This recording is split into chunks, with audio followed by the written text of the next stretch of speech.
In this video, I'm going to show you how to use a program called Loopback, which will allow you to create a lot of different virtual devices, virtual audio devices that you can then route into the likes of OBS or whatever screen capture software you happen to be using, which will allow you to potentially stream mixing sessions to Zoom or Skype or YouTube or Twitch or whatever it happens to be.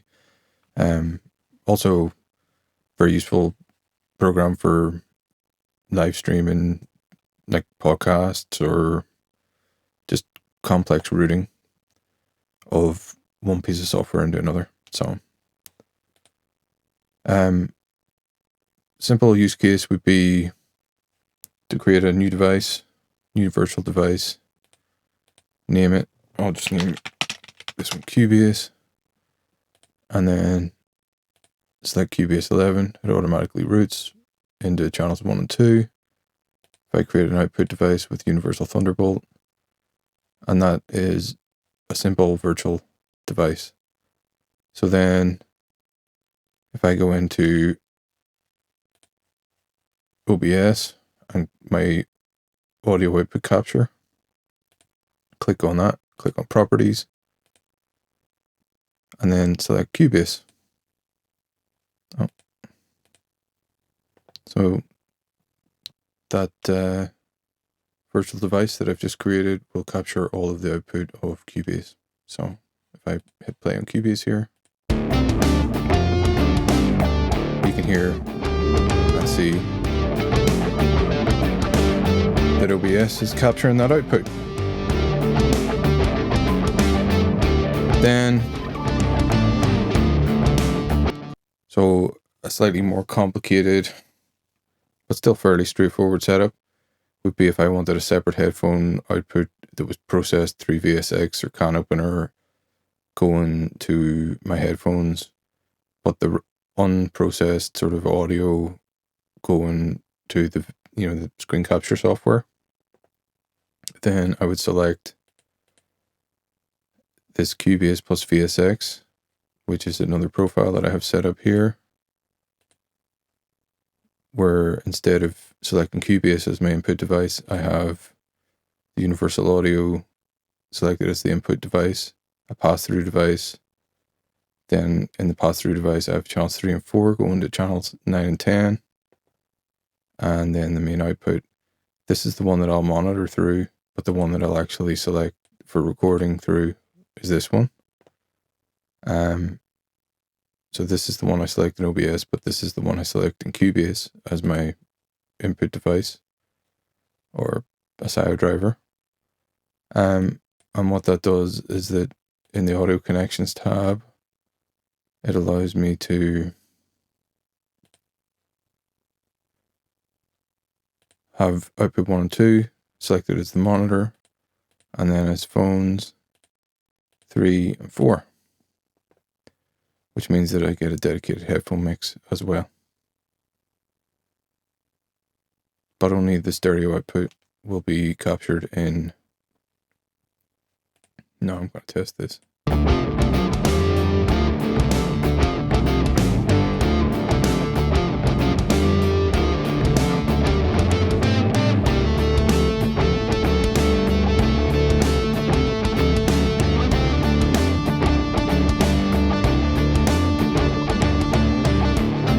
So it should only be that that's coming out at the minute.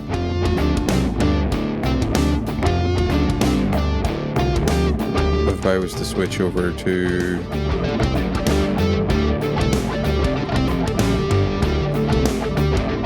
the headphone mix, now I can no longer hear my voice, but I can hear the headphone mix.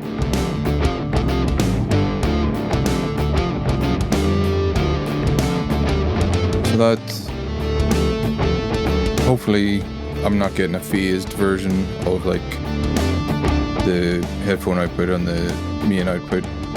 If I was to select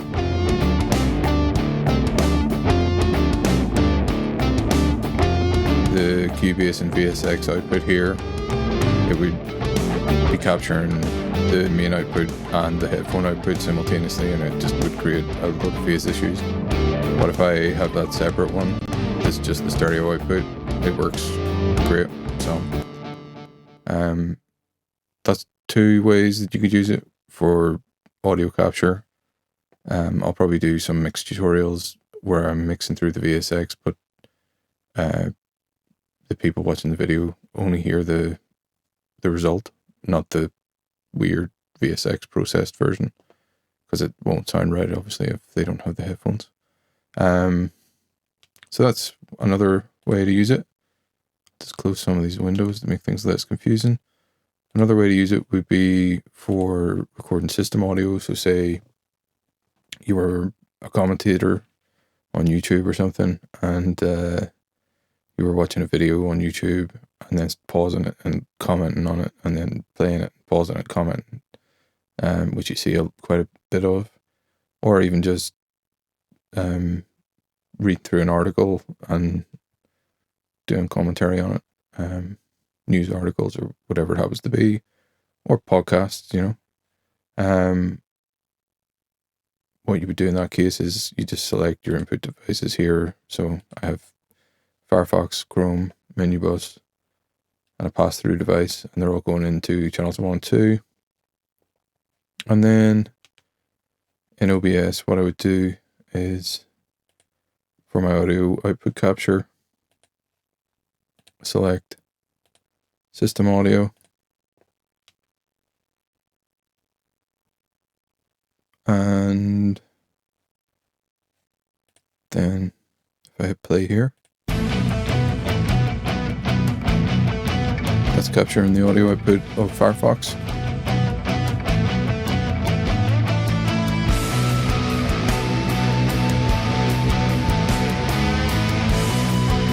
So yeah, that's another possible use case for it. But yeah, it's a very flexible app, and just very easy to set up. Routing of it is probably a little bit complex. I had to bounce some questions off their support to kind of wrap my head around it at first, but once you sort of get to grips with how it works, it's quite intuitive to set up. Very flexible. Seems like it's very stable. I haven't had any stability issues with it or bugs. And in terms of a sort of a streaming solution or podcasting solution, it seems really, really handy. Another benefit to this over something like SoundFlower is if I select the Universal Audio Thunderbolt driver, then that will allow me to select the